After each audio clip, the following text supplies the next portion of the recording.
Rádio Rio de Janeiro, a emissora da Fraternidade, passa a apresentar Luz na Penumbra, programa que leva ao seu coração a mensagem da doutrina espírita.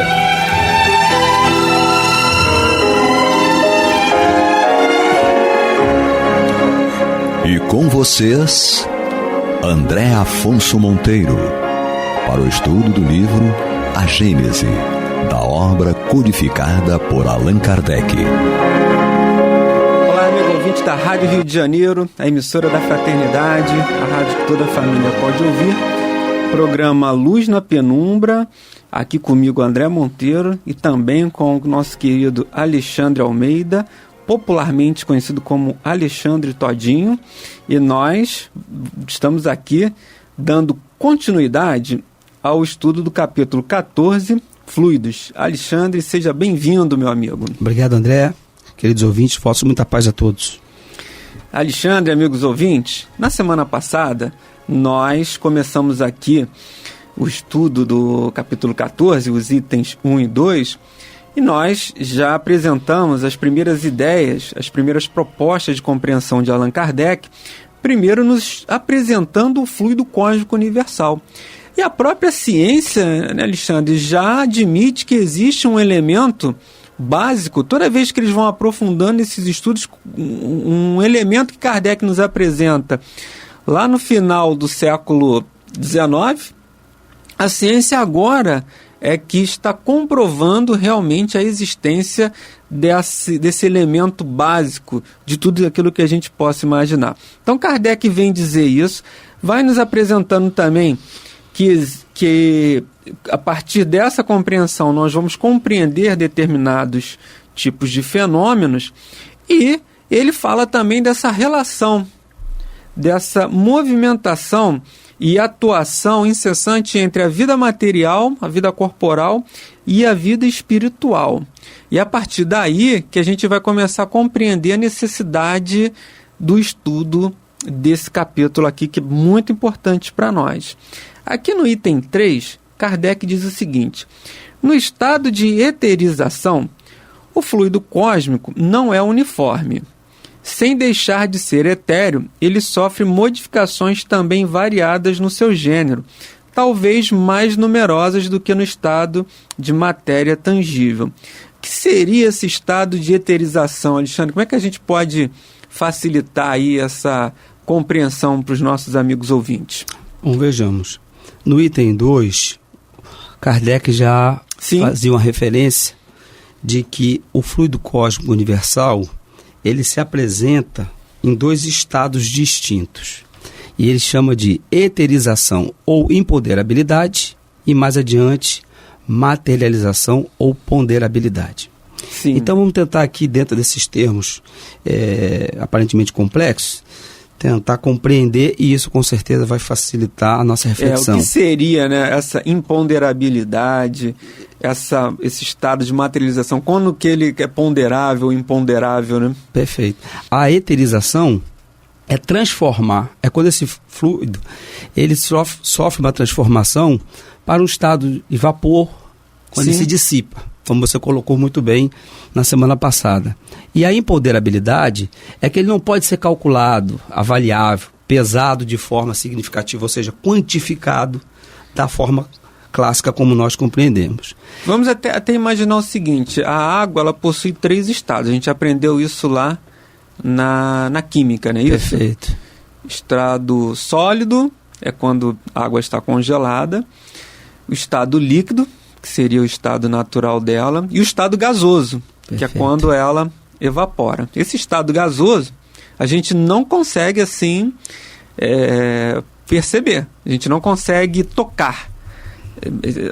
Os nossos sentidos não alcançam não conseguem, de uma né? forma originária, exatamente. Sim. Então, à medida em que esse fluido cósmico universal ele se apresenta com essas características, é o que Kardec chama de estado normal primitivo. Sim. Mais adiante, ele diz que o segundo estado é o derivado desse, ou seja, a materialização, que é dar ou tomar uma consistência, é ter uma natureza, é transformar-se numa realidade. Aquilo que nós colocamos, ou seja, aquele ingrediente lá da padaria da semana passada, que estava dissipado de uma forma sutil, Sim. aparentemente sem percepção aos sentidos grosseiros humanos, ele começa, por conta de transformações e manipulações, a ganhar outras características, como você colocou muito bem o exemplo da água. Conforme, né, as variantes, ela pode sofrer transformações no seu estado. Então, Sim. aquilo que estava no estado normal primitivo começa a pode ganhar forma, e aí quando ele fala de ponderabilidade, é a questão de ser concebido.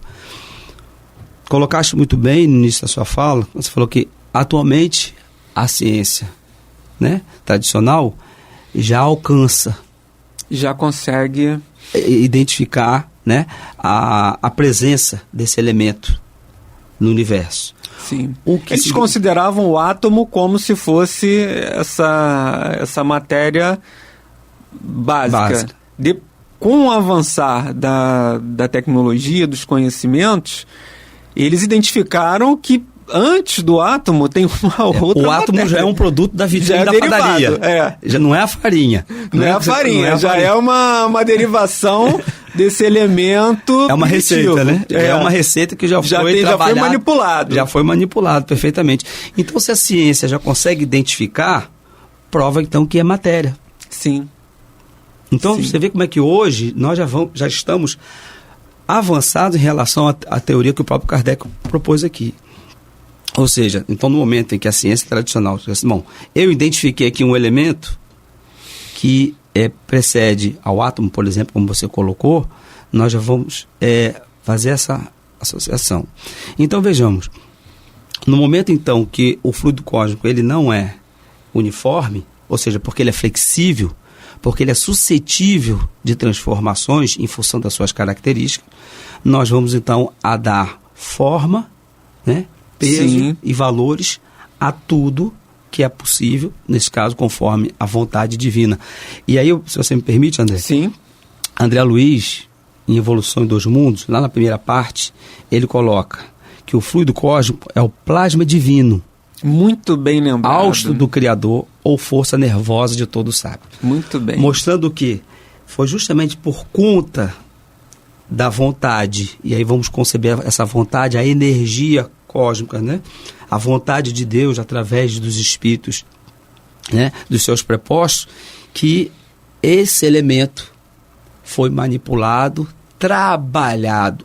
Mas é importante destacarmos aqui, essa manipulação, ela é dada com consciência, com conhecimento. Nós vamos ver mais adiante que nós podemos executar ou estarmos submetidos a determinados fenômenos por uma questão instintiva. Mas dentro da proposta de cocriação, tudo feito com conhecimento de causa.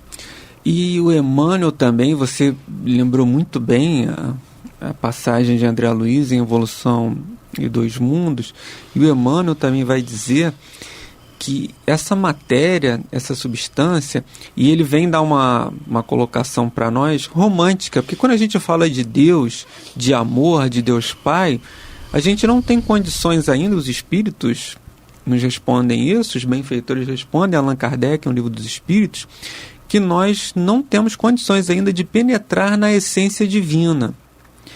E o Emmanuel ele vai dizer em suas obras, salvo engano no livro Pensamento e Vida, que esse fluido cósmico universal, ele é carregado do amor de Deus.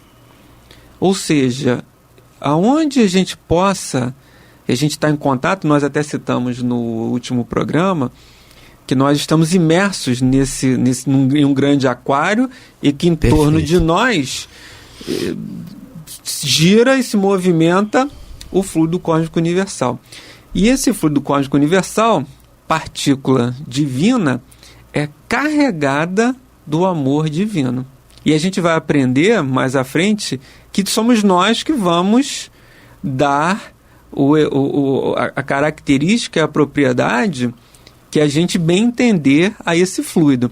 Mas ele, na sua origem, Alexandre, ele é provido do amor divino. Porque a proposta de Deus é justamente a do progresso, Sim. da solidariedade, né? Ou seja, se de um elemento básico, por conta de manipulações, de um trabalho, tudo se criou, Sim. Né, no universo, e o universo ele não é caos, como diz o nosso saudoso Mileco, ele é harmonia. Ele é harmonia. Então, a proposta de que ele está impregnado de amor é dizer assim, bom, eu tenho aqui um elemento e agora eu vou criar tantas outras coisas através dele, mas com que propósito? E é onde você colocou muito bem. É uma matéria, um elemento suscetível de transformações. Se nós vamos carregá-lo no sentido de depositar nele manipulação, conhecimento, direcioná-lo para o bem, estamos dando continuidade a essa proposta amorosa de Deus. Entretanto, nós podemos, por razões tais e quais, de uma forma equivocada, dar a essa mesma matéria, esse mesmo elemento, às vezes características que não são saudáveis, nem material, nem espiritual. Nem espiritual, uma outra propriedade, porque nós possuímos o livre-arbítrio relativo, né? não é absoluto, mas nós possuímos o livre-arbítrio e é ele que nos permite que a gente possa manipular até determinado ponto, de acordo com a nossa vontade e a nossa evolução moral, esse fluido que é divino. Né? Perfeitamente. Mas vamos continuar aqui. Kardec diz o seguinte, ó. Então a gente pode entender, na minha tradução aqui, a gente está fazendo estudo, até para o amigo ouvinte estar situado, porque existem umas diferenças entre umas traduções e outras. Nós estamos utilizando uma tradução da 4ª edição aqui da obra Gênese, que foi publicado pela editora Leon Denis, lá pelo CELD. Então tem uma nota aqui que ele diz o seguinte, Alexandre: podemos considerar os fluidos imponderáveis, citados por Allan Kardec, como sendo os gases, principalmente aqueles que, por se encontrarem superaquecidos na temperatura ambiente, são invisíveis e muito mais imponderáveis. Então a gente pode entender o seguinte, ó, imponderável é aquilo que a gente não pode ver, é aquilo que a gente não pode sentir, que ou a gente vai ter uma dificuldade, né? O gás até você pode pesá-lo, o bujão de gás, não é isso? Às vezes o oxigênio que vai para o hospital, às vezes você pode até senti-lo e pesá-lo, mas a nossa percepção em relação a esse estado ponderável é mais ou menos como se fosse isso, algo que a gente dificilmente vai sentir, que a gente vai ver e vai poder tocar, mas que ele existe. Exatamente. Então a gente pode entender, o fluido cósmico universal, a gente não está conseguindo ver, ele na sua matéria, no seu estado primitivo, porque quando a gente pega um objeto, ali é o fluido cósmico universal já transformado, já derivado, ali ele está tangível, está ponderável, mas ele no seu estado primitivo, dificilmente a gente vai conseguir percebê-lo, tocá-lo ou senti-lo. Mas, amigos ouvintes, nós estamos aqui estudando o capítulo 14 da obra Gênese, os fluidos, no programa Luz na Penumbra, estudo da obra Gênese. Aí Alexandre, Kardec, ele continua aqui, ó. Essas modificações constituem fluidos distintos, que, embora procedendo do mesmo princípio, são dotados de propriedades especiais e dão lugar aos fenômenos particulares do mundo invisível. A gente pode entender até a própria questão dos fenômenos de materialização, né? Ectoplasma. Perfeito. O próprio trabalho que Kardec estudou do movimento das mesas girantes, isso ali foram manipulações de fluidos que fizeram com que aqueles fenômenos, a princípio, considerados espetaculares, conseguem se comprovar à luz do estudo do Espiritismo. Né? Continua aqui Kardec. Tudo sendo relativo, esses fluidos têm para os espíritos, que também são fluídicos, uma aparência tão material quanto a dos objetos tangíveis para os encarnados, sendo para eles o que são para nós as substâncias do mundo terrestre. Eles os elaboram, os combinam para produzir determinados efeitos, assim como os homens fazem com os seus materiais, embora por processos diferentes. Entretanto, lá como nesse mundo, somente aos espíritos mais esclarecidos é dado compreender o papel dos elementos constitutivos do seu mundo. Isso aqui é muito importante, né? Os ignorantes do mundo invisível são tão incapazes de explicar a si mesmos os fenômenos a que assistem e para os quais muitas vezes contribuem maquinalmente, quanto os ignorantes da Terra o são de explicar os efeitos da luz ou da eletricidade, de dizer como veem e escutam. Como o veem, né, e escutam. Kardec está dizendo aqui, ó, que só aos espíritos esclarecidos é dado compreender essa substância.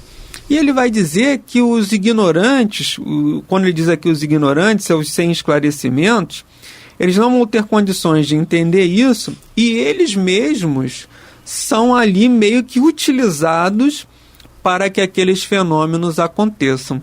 A gente até citou as mesas girantes aqui. Perfeito. Que aquelas próprias pessoas que estavam ali, de alguma maneira, contribuíam inconscientemente para que aquele fenômeno acontecesse. Exatamente. E se você me permite? Sim. Eu me recordo de quando criança, eu recebi a visita de uma entidade, e aí quando descrevi para minha mãe mais tarde, segundo ela, conforme a descrição, teria sido um tio dela, desencarnado recentemente, que eu não conheci. E, segundo ela teve esse achismo, supôs ser determinada pessoa, por conta, sobretudo, dos acessórios que eu narrava. E aí nós aprendemos... Na forma como ele se apresentava, né? Um chapéu, com isso, com aquilo nas mãos, etc e tal. E aí, se me permite, eu estou colocando isso apenas para ilustrar o exemplo que nós acabamos de ler aqui. Ou seja, vamos partir da premissa que esse meu tio-avô fosse um desses ignorantes citados aqui. Ele plasmou todos aqueles acessórios. Sim. Inconscientemente. Talvez se eu perguntasse para ele, como é que o senhor produziu, chegou aqui de chapéu, ou chegou com essa bengala? Talvez ele não tivesse conhecimento, hipoteticamente falando, para dar essas explicações técnicas. Entretanto, um espírito esclarecido nos traria todas essas informações que nós estamos aprendendo aqui com o livro. É isso que Kardec diz, é o seguinte, ou seja, não é dado a todos os espíritos compreender o papel dos elementos constitutivos. Sim. Apenas aos mais esclarecidos. Então, é de extrema importância a nossa reflexão do que estamos lendo aqui, porque nós vamos nos deparar com fenômenos do lado de lá, no além, em que vamos contribuir, muitas das vezes, ou vamos produzi-los naturalmente e, hipoteticamente, às vezes, sem conhecê-los. Mas, se temos a possibilidade de, desde já, conhecer cientificamente, porque isso aqui é ciência. O que, né? Porque a pessoa pega um livro, aí vê lá a narrativa, e diz, mas apareceu com um chapéu. Aí a pessoa se pergunta, como é que pode desencarnar com chapéu? Que chapéu é esse? Como é que se deu essa criação? Chapéu? Então aqui nós estamos, na verdade, na base de tudo isso, né? Compreendendo que existe o fluido cósmico universal, que vai justamente ser esse intermediário, além de ser a matriz, como você colocou muito bem, de tudo, tanto no mundo espiritual quanto no mundo material, vai ser justamente o elemento intermediário para os fenômenos. Sim. Por exemplo, dentre eles, a da criação no mundo espiritual. Sim, sim. E você me fez recordar também uma passagem no livro Recordações da Mediunidade, da nossa querida Ivone Pereira, em que ela narra uma situação. A gente vai imaginar o seguinte, né? Que as nossas criações mentais, do que elas são capazes de uma forma consciente e inconsciente. Existe um mundo material em que ele é visível aos olhos espirituais e aos olhos da matéria. E existe um mundo espiritual que ele nem sempre vai ser visível aos olhos do mundo material. Só aqueles que tiverem a evidência, ou que por algum motivo for poder ser demonstrada aquela situação, é que você vai ter condições, se tiver uma mediunidade de evidência, né, que vai poder ter condições de visualizar o aspecto espiritual. Uma coisa é a construção material, a outra é o ambiente espiritual que está ali plasmado. Isso a gente vai aprender aqui com o decorrer do estudo, como isso é bom para a gente evitar certas posturas, sejam mentais, sejam certos comportamentos, porque a gente acha que está tudo bem, porque materialmente está tudo bonito, está tudo legal, mas o ambiente espiritual pode estar completamente contaminado por conta de determinados pensamentos, palavras e posturas da nossa parte. Então ela narra um caso em que ela foi chamada pelo instrutor espiritual a ajudar 2 desencarnados que estavam na casa de um primo dela. Então, e eles de alguma maneira, aqueles desencarnados, estavam influenciando na saúde daquela pessoa. Então ela se deparou com era um suicida, que ele foi logo recolhido ao mundo espiritual, não demorou 1 ou 2 semanas, ele foi recolhido. Mas aquele senhor que estava ali, era um senhor negro, então a visão espiritual, ela o via com roupas assim surradas, ele tinha um problema como se fosse uma elefantíase na perna, então ele vivia deitado ali numa esteira. Ela espiritualmente via que ele estava deitado num quarto, numa esteira, no mesmo cômodo ali da casa. Então, quando ela se desdobrava, ela tinha a visão espiritual do ambiente.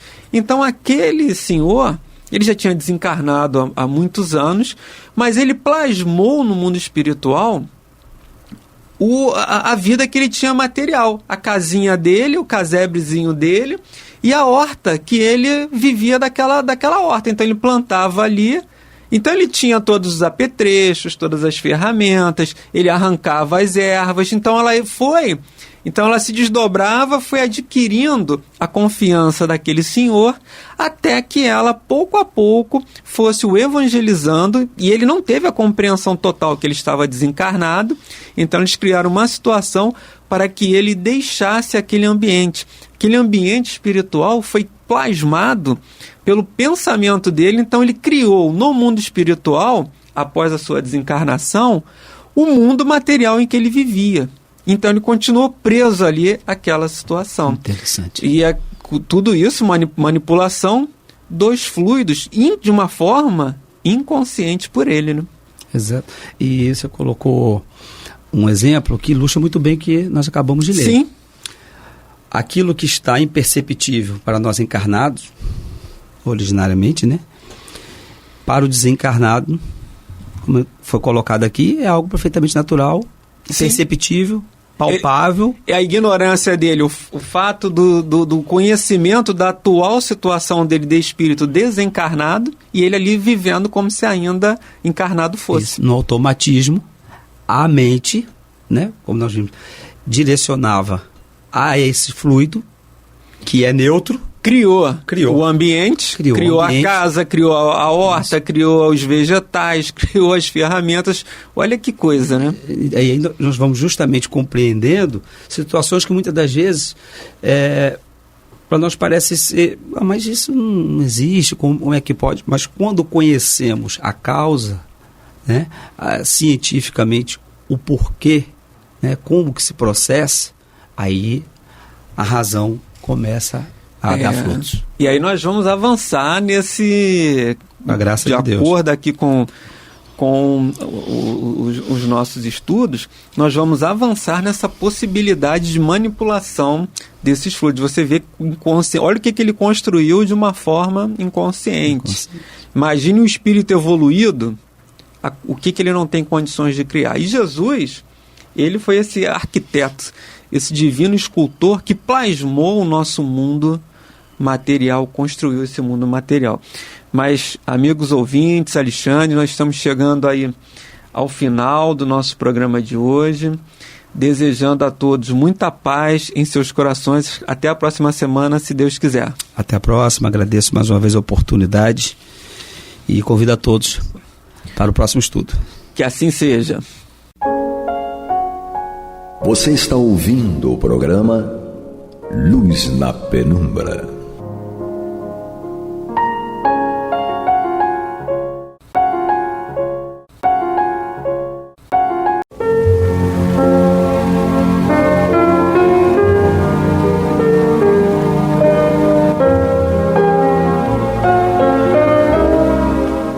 Rádio Rio de Janeiro está levando ao seu lar e ao seu coração a mensagem consoladora da doutrina espírita, através do programa Luz na Penumbra.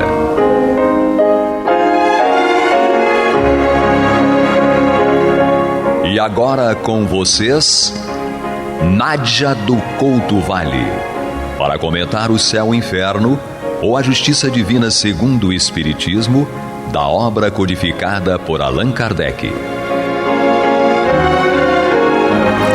Amados ouvintes, amados internautas, queridos irmãos e amigos, paz e luz às nossas mentes e corações hoje e sempre.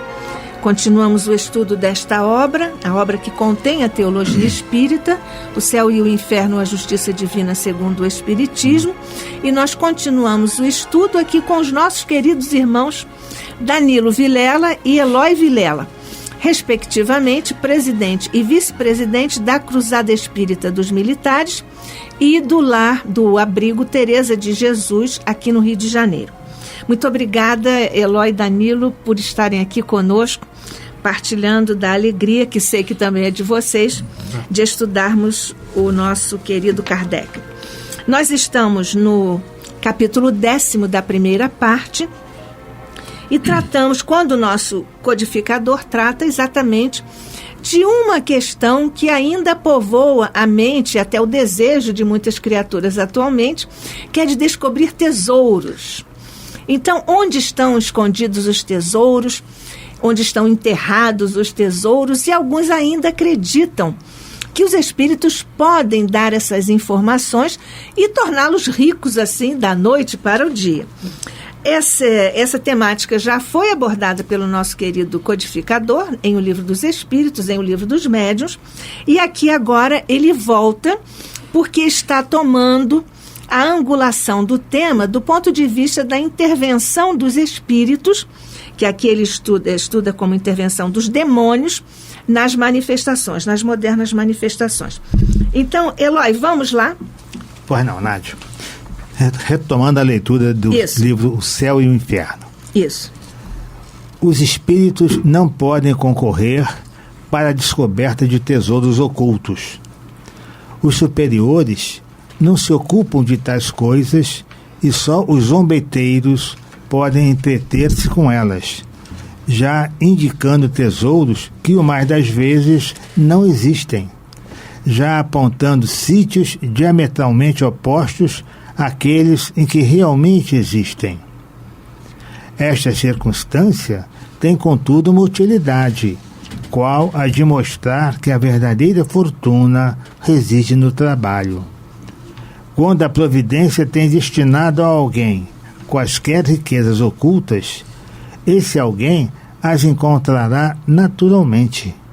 Do contrário, não, nunca. Isso está no Livro dos Médiuns, na segunda parte, capítulo 26, essa abordagem também. Isso.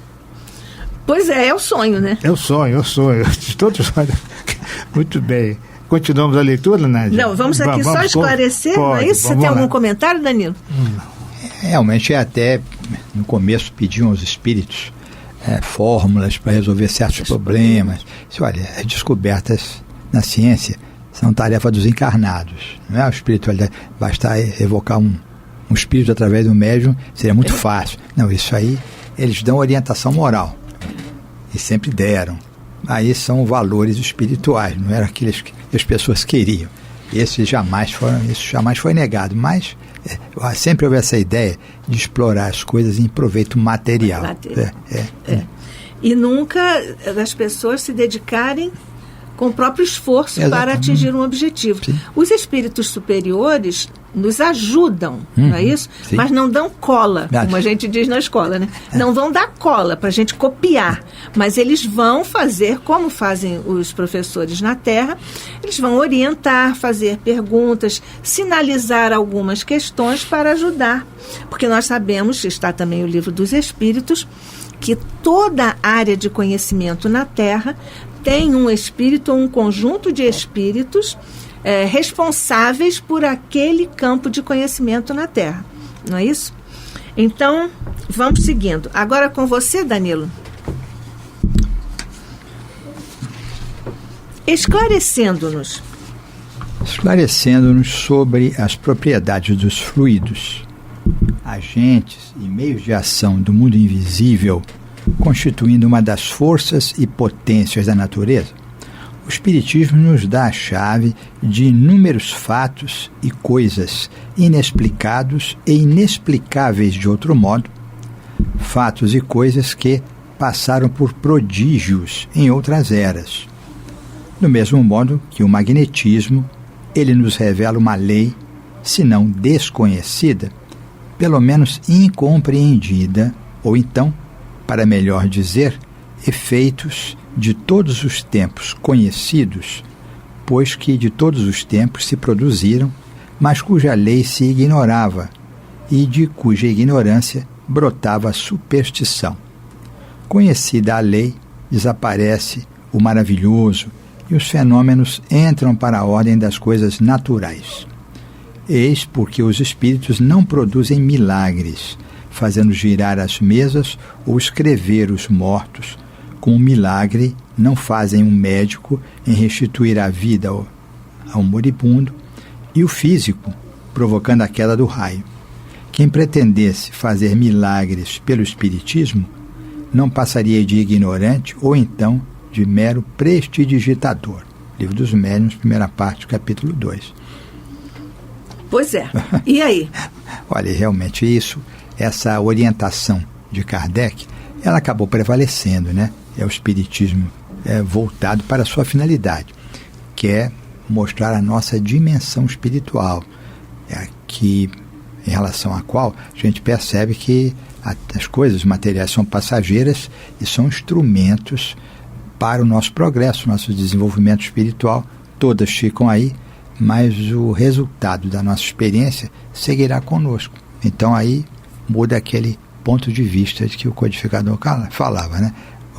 O mundo material, ele realmente vai se desfazer, nós vamos continuar. Então é outra forma de encarar as coisas. E essa forma que a doutrina espírita nos traz é justamente explicando o mecanismo através do qual essas coisas, esses chamados milagres ocorrem, que é um trabalho através dos fluidos, não é isso? Sim. Os espíritos podem manipular, usar os fluidos e fazerem alguns prodígios, chamados prodígios ou milagres, que a ciência vai desvendando e desvelando.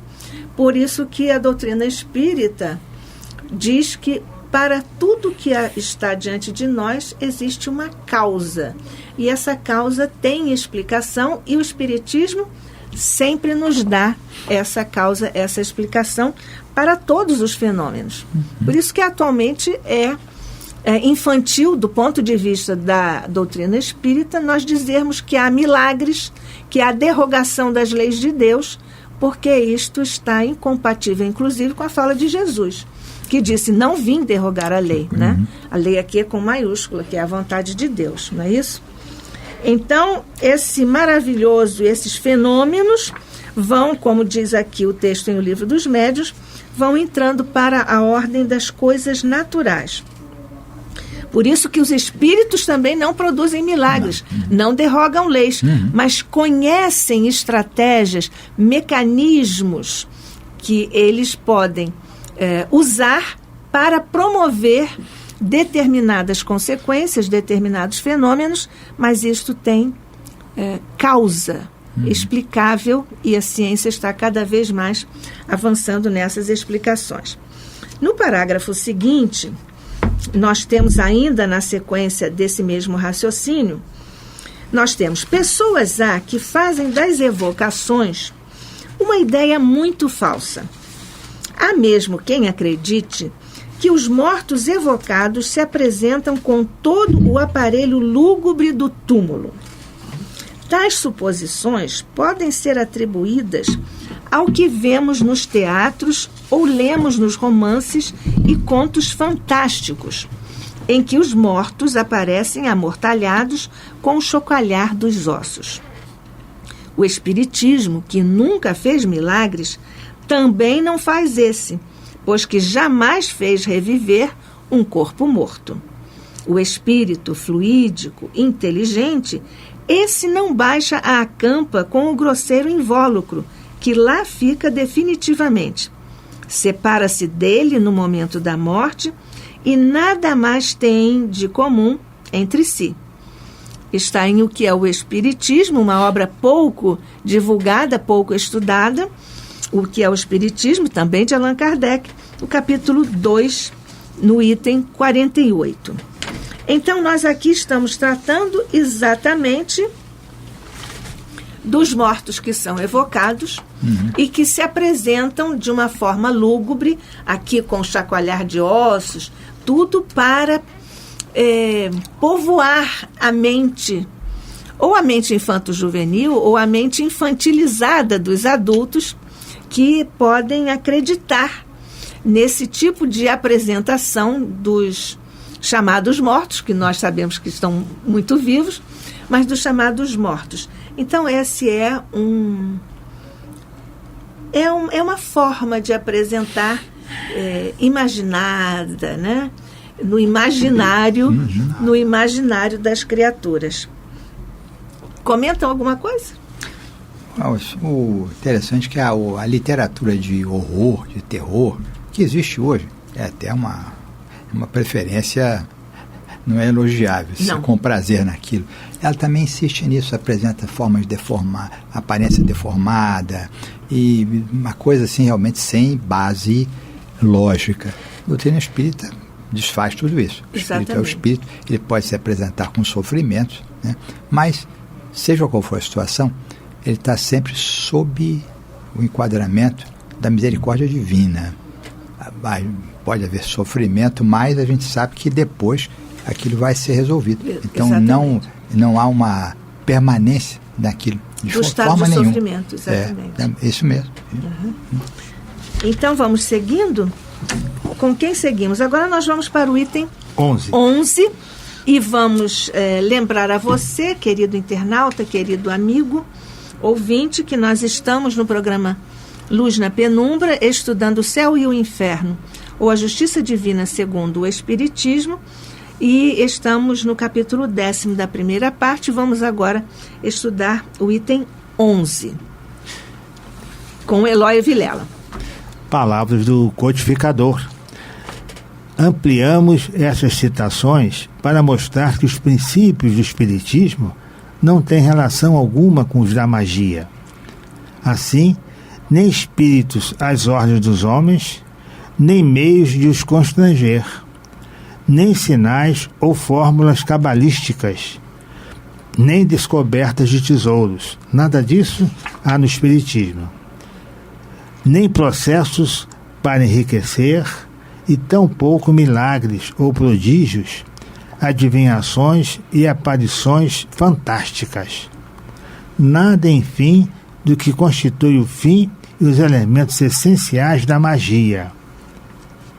O Espiritismo não só reprova tais coisas, como demonstra a impossibilidade e ineficácia delas. Não há, afirmamo-lo ainda uma vez, analogia alguma entre os processos e fins da magia e os do Espiritismo. Só a ignorância e a má-fé poderão confundi-los. Dessa forma, tal erro não pode prevalecer, uma vez que os princípios espíritas não se furtam ao exame, e aí estão formulados inequívoca e claramente para todos. Na verdade, no Espiritismo não existe milagres, tudo tem uma explicação racional, lógica, debaixo de leis perfeitas, são as leis de Deus, nosso Pai. Exatamente. Não é verdade? E aqui o Kardec ele bate sempre muito nessa tecla, não é? Que o Espiritismo se opõe à magia. Não é? Não existe nenhuma possibilidade de vinculação, de analogia entre o que o Espiritismo explica e os procedimentos desse campo, que é a magia, em que acontecem coisas, há fenômenos, mas a doutrina espírita não se vincula a isso, não se ocupa desse campo, deixando aos que querem estudar a magia que o façam, como o nosso próprio Kardec diz, não é? Cada um está livre para seguir aquilo que mais lhe interessa, aquilo que lhe dê prazer em estudar e assim subsequentemente. O Espiritismo, ele diz aqui, não reprova. Ele reprova tais coisas, mas não reprova aqueles que querem fazer isso. Não é isso? É verdade. Porque a doutrina espírita trabalha com princípios, com fatos e com regras. Então, é por isso que nós podemos ter a explicação de tudo. Tal como está lá em A Gênese, capítulo 1, item 55. O Espiritismo jamais será ultrapassado. É verdade. Porque ele contém o germe de todas essas explicações que no futuro continuam vindo, e a ciência está aí desvelando cada vez mais essas instâncias do mundo, tanto o mundo material quanto o mundo chamado sobrenatural ou mundo espiritual. Podemos seguir? Podemos. Manda você. Quanto às curas reconhecidas como reais na crença pré-citada, o exemplo está mal selecionado como um meio de evitar relações com os espíritos. Efetivamente, essas curas são outros tantos benefícios que levam à gratidão e que todos podem experimentar. Pouca gente estará disposta a renunciar a elas, normalmente depois de haver esgotado outros recursos antes de recorrer ao diabo. Depois, se o diabo cura, força é confessar que faz uma boa e meritória ação. Acusar de diabólico o trabalho exatamente. Seria uma contradição, né? Ajudar os outros desinteressadamente é oposto à essência. O diabo é o mal, é o pai da mentira. Então, quando há uma cura no ambiente espírita, ela tem outro contexto. Então, não pode ser obra do diabo. Com certeza não. Não pode. Não faria essa. Contradição intrínseca, né? Isso aí. Pois é, e é interessante que nós, no Espiritismo, nós usamos a palavra demônio sob outro ponto de entendimento, né, linguístico, semântico, porque vem de um étimo grego que é o daimon, que nós adoramos citar, né? Nós espíritas adoramos citar o daimon dos gregos clássicos. Mas é exatamente por isso. Então, nós estudamos ou conhecemos ou até podemos usar a palavra demônio nesse sentido, que é do espírito, né? É um espírito, é um pneuma, né? Mas não no sentido que teologicamente assumiu em outras vertentes religiosas, particularmente a católica. É verdade. Não é? E aí tem toda uma figura e uma figuração, né? Que tem roupas, tem forcados, tudo vermelho e tal, e não há nada disso na doutrina espírita. Também, Nádia, a crença no demônio, ou em demônios, a origem daquilo é fantasiosa, né? Seria uma revolta dos anjos. Então, isso seria atribuir uma incompetência ao Criador. Então, ele faz uma criação que sai do controle dele e precisa depois isolar as pessoas. Falhas ocorrem conosco, não com a sabedoria absoluta. Isso é totalmente contraditório. Então, e personifica o mal. Mas a gente sabe que isso é uma coisa progressiva. Essas noções vão ser progressivamente, elas já são questionadas modernamente, né? Felizmente. Felizmente, já são. Seguimos então? Seguimos. Nós seguimos então para o parágrafo subsequente, que vai ser lido pelo Eloy. É o 12, né? Isso. Novamente, nosso codificador escrevendo. Quais são os agentes secretos de tais fenômenos, os verdadeiros autores dessas cenas inexplicáveis, chamadas coisas mágicas, milagres, né? Os anjos. Esses não aceitariam papéis indignos, como também não se prestariam aos caprichos todos da curiosidade.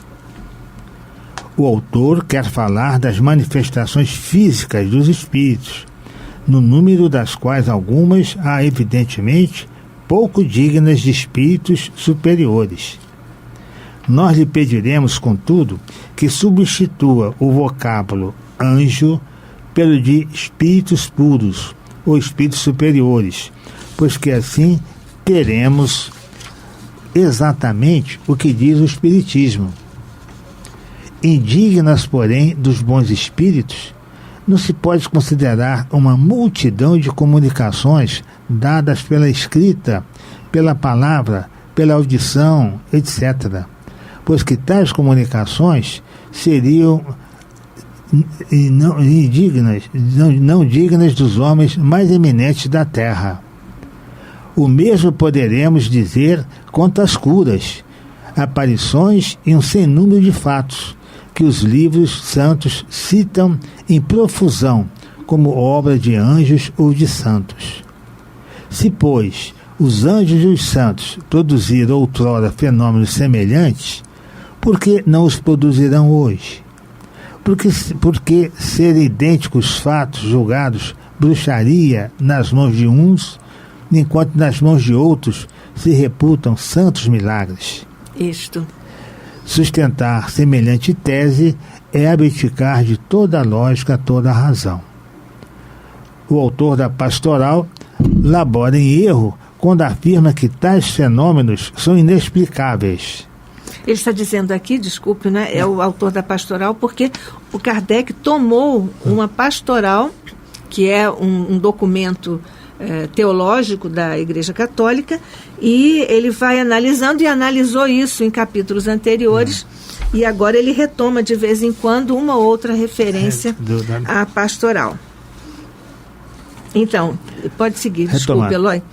O autor. Eu vou retomar. O autor da Pastoral labora em erro quando afirma que tais fenômenos são inexplicáveis. O que se dá é justamente o contrário. Isto é, hoje esses fenômenos são perfeitamente explicados, tanto que se não consideram mais como maravilhosos e sobrenaturais. E mesmo que ainda permanecessem inexplicados, não seria tão lógico atribuí-los ao diabo, quanto era lógico, noutros tempos, dar a este as honras de todos os fenômenos naturais, cuja causa então se desconhecia. Por papéis indignos, devemos entender os que são ridículos e os que estimulam o mal, mas não podemos qualificar dessa forma os dos espíritos, que promovem o bem, encaminhando os homens para Deus e para a virtude. Ora, o Espiritismo diz expressamente que os papéis indignos não cabem aos espíritos superiores, como se infere dos seguintes preceitos. Bem, agora vamos deixar os preceitos daqui a pouco. Vamos, por enquanto, aqui estudar essas questões. Vamos lá. Tinha um detalhe que eu gostaria de mencionar, Nádia, aqui. Isso é uma pastoral da época de Kardec, né? Isso. O pensamento católico moderno já não acompanha isso. Não acompanha isso.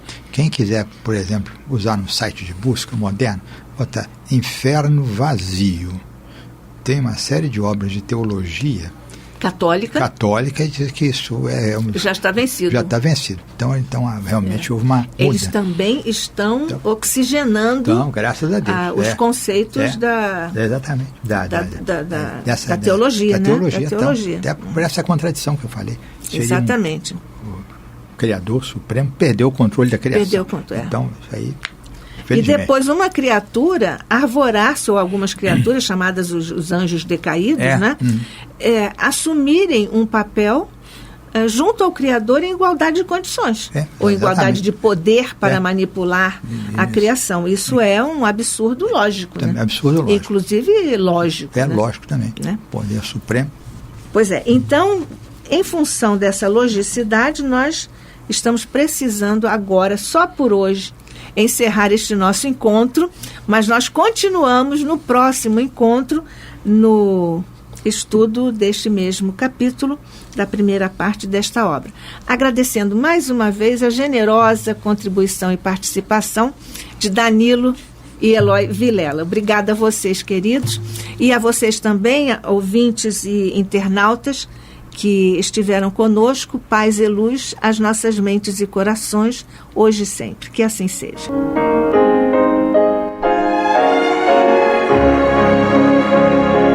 E vamos ouvir agora a prece de encerramento de nosso programa. na voz de Geraldo de Aquino. Jesus, dá-nos coragem para a luta, piedade para os insultos e misericórdia para as injustiças e ingratidões. Limpa nossa alma de inveja e ambições mesquinhas, de ódio e de vingança o nosso caminho.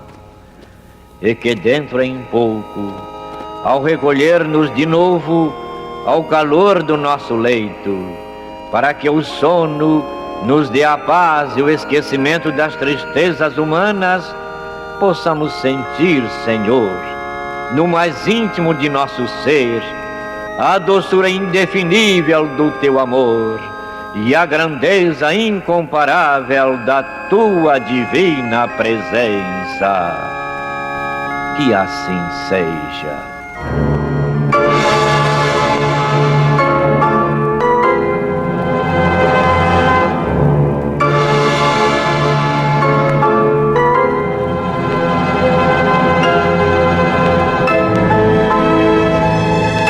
Acabamos de apresentar o programa Luz na Penumbra, que voltará a ser apresentado amanhã às 21 horas nesta emissora.